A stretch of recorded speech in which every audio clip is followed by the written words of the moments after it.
Dalton is more than $3.5 million in the hole. Mayor Tiffany Henyard is accused of misusing money, and today she's nowhere to be found. I've never seen any municipality have so many credit cards out there. Orders going out to each is mind-boggling. When you don't answer questions, there's something to count.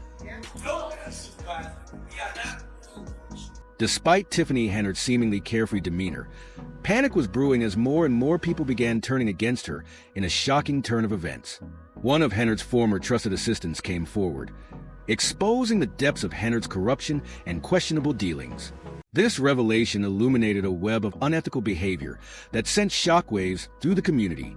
The drama surrounding Henyard's downfall was unfolding at a rapid pace, as fresh evidence kept emerging, further complicating her already dire circumstances. Henyard had once been the influential mayor of Dalton, overseeing a political empire that, until recently, appeared unshakable. However, her empire quickly crumbled, and with it, Henyard's reputation. The most recent development in her downfall came unexpectedly from Carmen Caro, one of Henyard's closest allies. Caro, a trustee on the Fofin Township Board, publicly accused the 41-year-old mayor of unethical conduct and using predatory tactics to amass power. According to Caro, Henyard had been manipulating residents, employees, and vendors while in office, all while creating a false illusion of success funded by hard-earned taxpayer money. Despite her outward persona as a super mayor, Henyard could no longer escape scrutiny. In a public speech, Henyard attempted to shift blame on others for the ongoing crisis. However, her defense only highlighted the severity of her situation, as Caro explained her silence for years regarding Henyard's lavish spending and questionable financial practices. Caro felt compelled to speak out after witnessing a pattern of behavior that she could no longer ignore. "I'm standing out not for myself, but for others who have been harmed by what I see as Henyard's leadership," Caro stated. Many were taken aback by Caro's sudden willingness to break her silence. Her delay in speaking out was understandable, given the power Henyard had held over the township, including a firm grip on local law enforcement and the public narrative. Henyard's public speech, which deflected responsibility and blamed others, did little to quell the growing discontent. "I think I'm going to call you something else," Henyard said in an apparent attempt to intimidate Caro. "The reason I didn't ask questions was because I had faith in the administration," Caro explained. "But as soon as I lost faith, I started to doubt the process." Henyard's attempt to discredit Caro backfired when Caro responded with a clear, undeniable truth. She had had enough of staying in the background and was now ready to expose Henyard's unethical actions. Caro recounted a significant incident where Henyard had misrepresented a foundation she was involved with. Caro also shared how Henyard had come to her home, attempting to coerce her into lying about the foundation's origins. Caro's allegations were serious, and they painted a picture of a mayor willing to manipulate those around her to preserve her own power and image. Meanwhile, trustee Chris Gonzalez, who had long been raising concerns about Henyard's financial mismanagement, took center stage. For months, Gonzalez had persistently requested financial documents and answers to his growing list of questions regarding Henyard's questionable spending. His requests were consistently ignored, and the mounting pressure culminated in a tense board meeting, which, instead of being a routine discussion, felt more like an intervention. During the 15th board meeting, the agenda was dominated by topics related to Henyard's alleged financial mismanagement.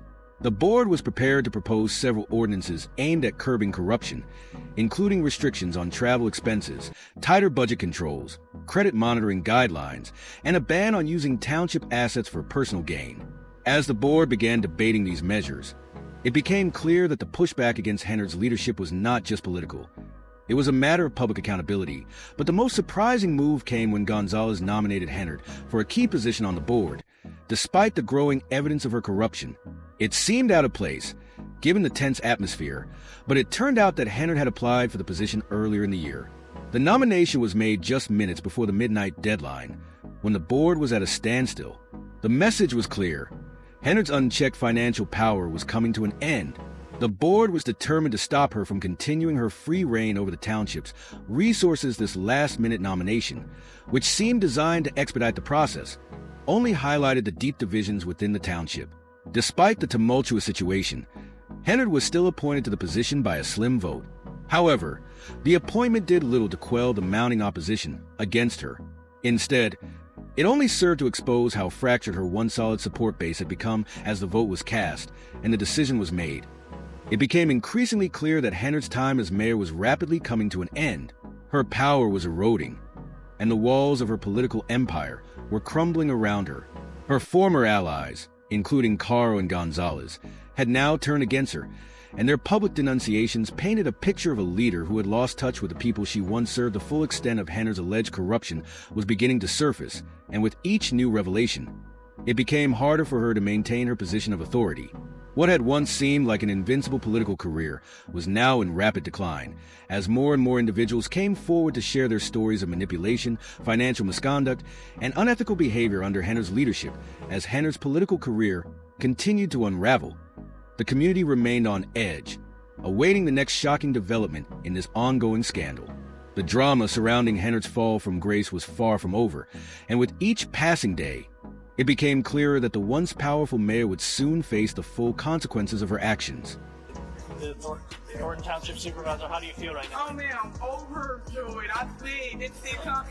I love it. That means that I am truly blessed that everyone loves me. Several residents of Dalton were convinced that the Board of Trustees had a hidden agenda when they chose to nominate Tiffany Henyard for a key position. Many believed the trustees wanted to keep the decision out of the public eye, fearing the backlash that would result from an open decision-making process. However, the effects of trustee Chris Gonzalez's hasty nomination of Henyard were felt throughout the entire village, intensifying the unrest surrounding the mayor's office. Naturally, the town's residents were furious. One resident, expressing their outrage, said, "I'm devastated that this woman came into our town and wasted all of our tax dollars." The resident added, "I suspected it all along. We have elderly people who can't even buy the most basic necessities because of her corruption. Tiffany has to be imprisoned and used as an example. She can't just keep spending our money like this." Carmen Caro, a former ally of Henyard's, claimed that the general consensus among the people of Dalton was that Henyard should be fired. The community was already suffering the effects of Henyard's alleged financial misconduct, which had reached a breaking point. As Henyard attempted to maintain control, pressure was mounting from all directions. During a board meeting, Henyard pushed through an important agenda item and requested backup invoices from the finance department, clearly trying to avoid scrutiny of her spending.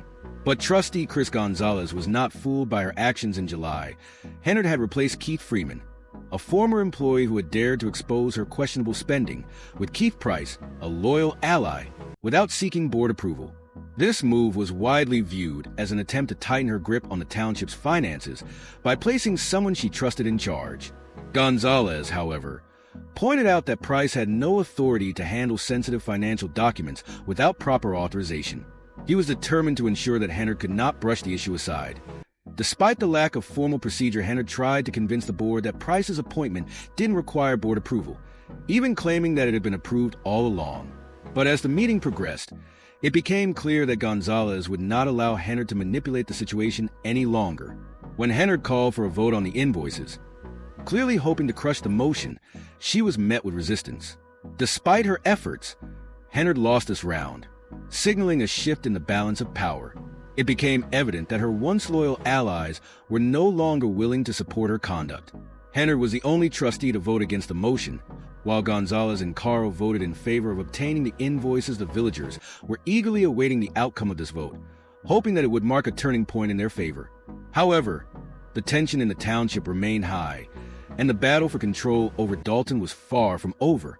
Henyard, still clinging to power, attempted to defend her position, but the efforts to expose her financial dealings were only growing stronger.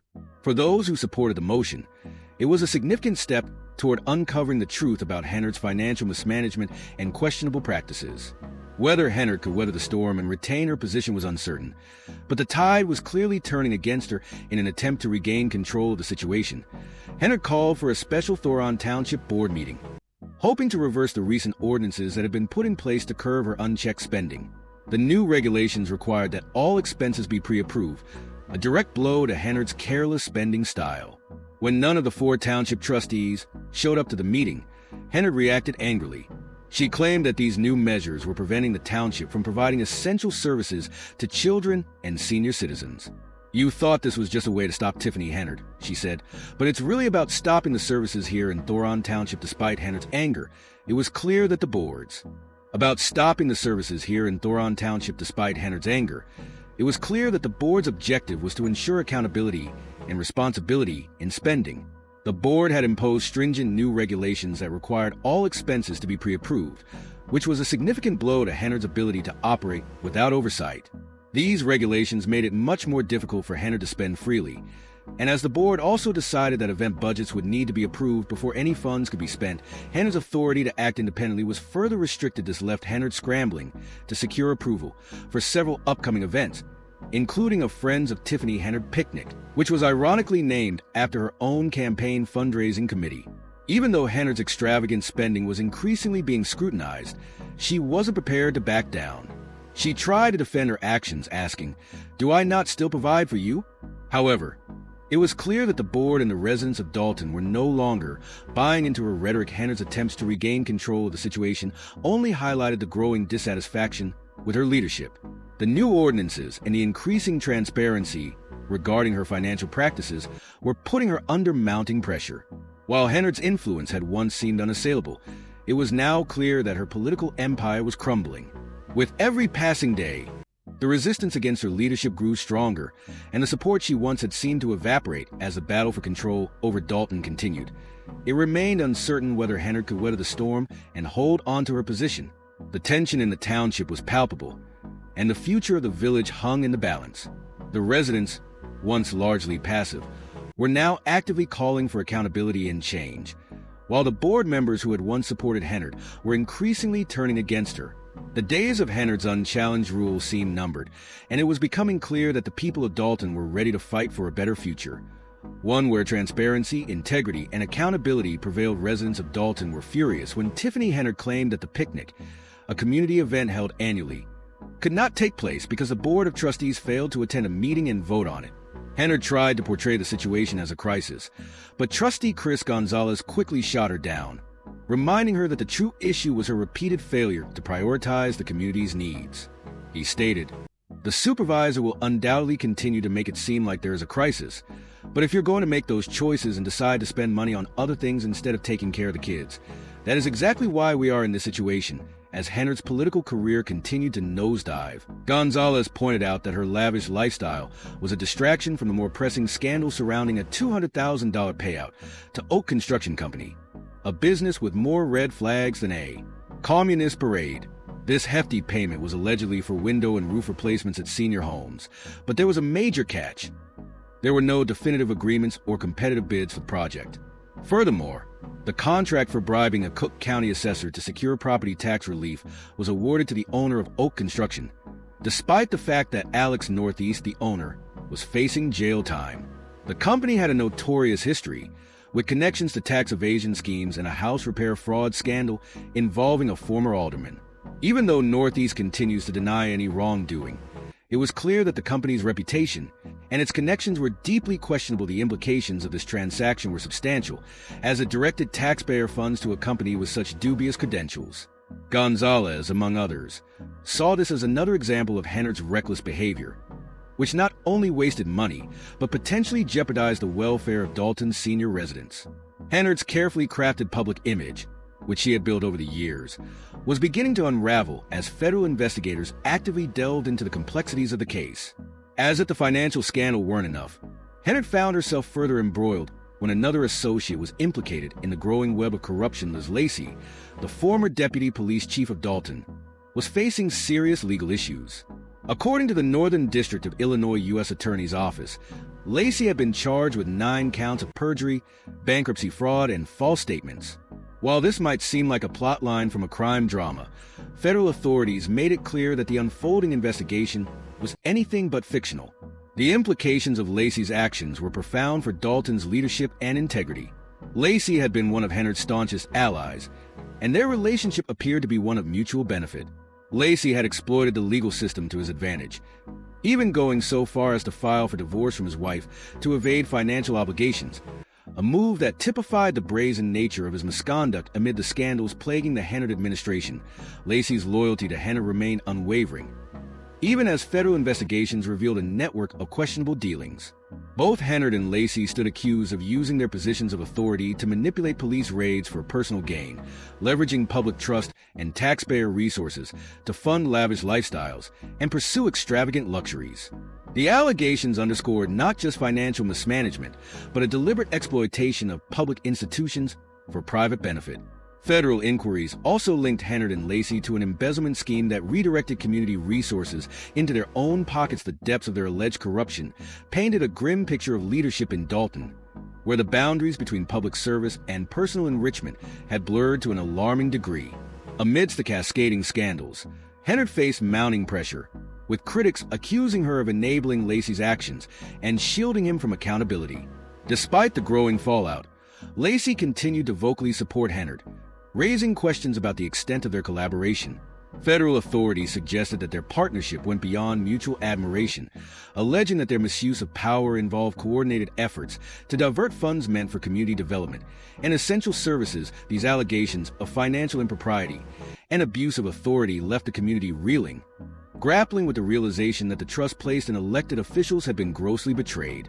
As more details emerged from the ongoing investigations, the people of Dalton were left stunned, forced to confront the scale of corruption that had tainted their leadership. Residents expressed outrage not only at the financial mismanagement, but also at the apparent disregard for the well-being of the town's most vulnerable populations. The allegations against Henyard and Lacey represented a betrayal of the public trust, with taxpayer dollars allegedly being funneled toward personal indulgences rather than being used to benefit the community. Meanwhile, Dalton's critical issues, such as the insurance crisis and financial instability, remained unaddressed.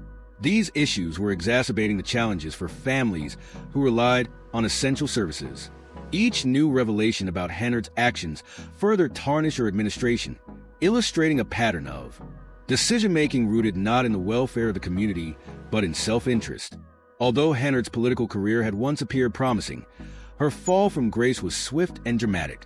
Once celebrated as a trailblazer, Henyard now found herself facing intense public and legal scrutiny as federal investigators pieced together the full extent of her administration's misdeeds. The scandal extended beyond mere financial misconduct, as it involved allegations of manipulating law enforcement and exploiting community resources for personal gain.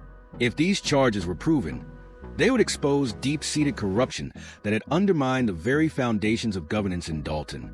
Despite her best efforts to maintain control of the narrative, Henyard found herself increasingly isolated. Her allies were dwindling, and her reputation was in freefall. The drama surrounding her leadership had plunged Dalton into a state of uncertainty, with residents questioning not only her capacity to lead, but also the structural failings that had allowed such corruption to proliferate. Unchecked protesters and critics alike called for accountability, emphasizing that justice wasn't just about outing corrupt leaders, but also about establishing safeguards to prevent future abuses.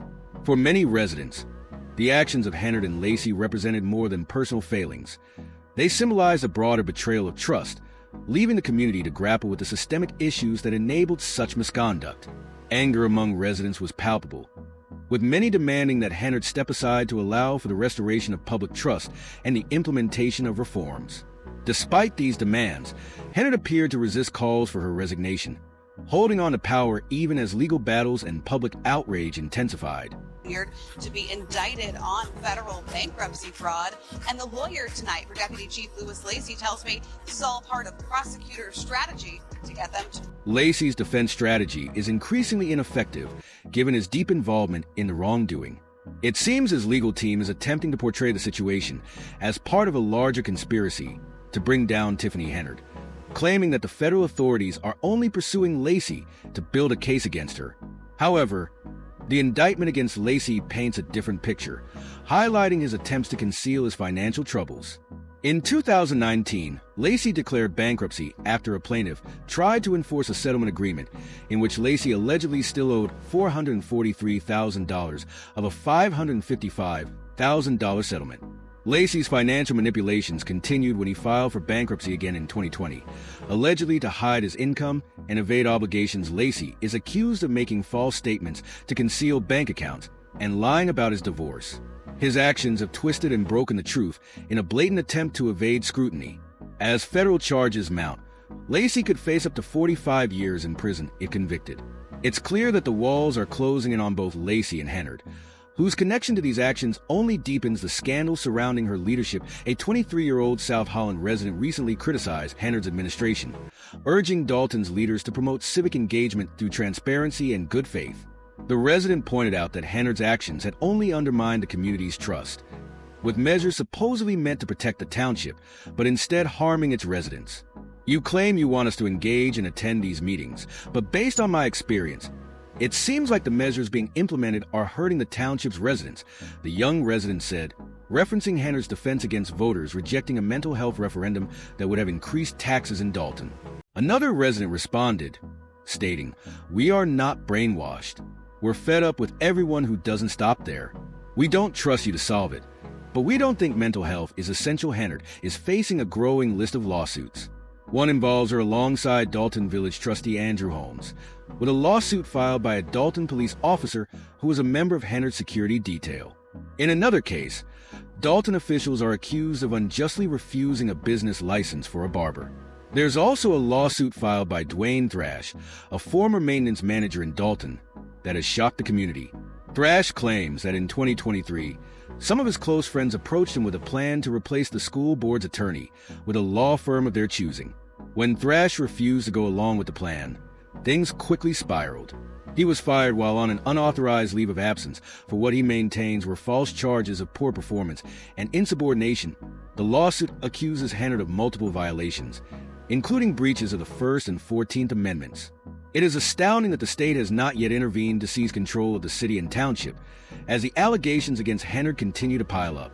The residents of Dalton are demanding accountability, and the situation is reaching a boiling point. Will the state step in to put an end to this political turmoil, or will Henyard continue to avoid the consequences of her actions?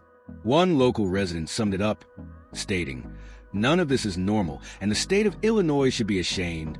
The pressure on Henyard to resign is intensifying, and it's difficult to see how she can hold on much longer as the corruption story unfolds. Dalton's residents remain on edge, questioning whether their local leaders can be trusted. Will Henyard's political career survive, or will the mounting legal pressure force her from office? Time will tell. Thank you for watching Celeb News. We'll catch up with you again soon. Until then, stay tuned.